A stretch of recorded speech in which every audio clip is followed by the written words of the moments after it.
Hello and welcome. Today I wanted to share a quick informal update video on my truck camper build. This here is version 2. Version 1 was fiberglass and failed catastrophically. And for months I felt like shit about that. I was rightfully called out about it and I just didn't work on this project for a while. That was like a year ago, so I wanted to share where things are at now. It's now structurally sound. I've taken it off-road a ton and it's held up just fine. It's not done because I got it kind of good enough to camp in and then kind of haven't finished up all of the details yet. But I still wanted to share where things are at now and how I've done the electrical system, the solar, the bed, and the new roof system. Starting from the rear, I originally had like barn doors and you could walk in, but I replaced that with this much lower entryway that is easier to waterproof. And speaking of waterproof, the fabric on the sides isn't technically neoprene, but it feels very similar. It's waterproof and insulated.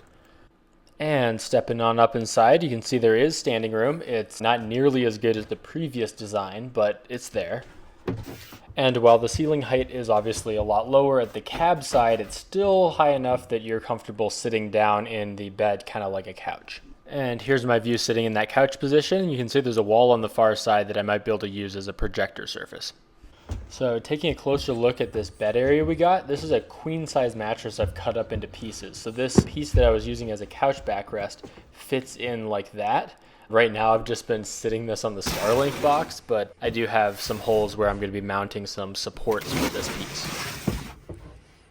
And then under the right side of the bed, there's just a bunch of cubbies for storage. So you can see there's a cubby right here, there's a cubby there. Up front, there's this cubby by the cab, and then there's another one in the middle you can see there.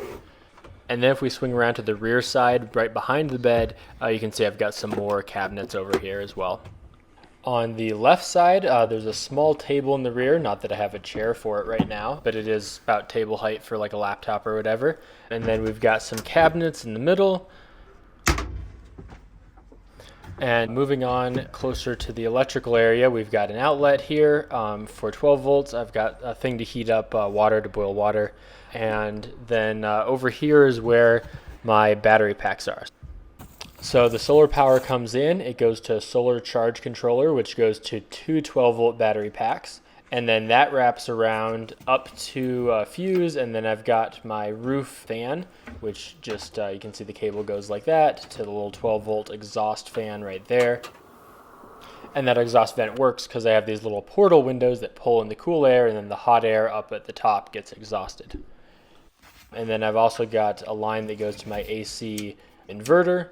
And then finally, another 12-volt line that goes up to the the rear of the truck, where I have my little toggle switches to turn the actuators on and off, and I have the remote that I use to lift and lower the roof. Oh, and some other electronic details. This is actually a wireless charge puck, as well as a USB port. So yeah, as you can see, I have the electronics pretty much done. The roof now works. It's been structurally sound on and off road. And there's much more that I'll be doing, but I did have a good first season with it. Thanks for watching this update video. Check out the build videos if you haven't already, and have a good day.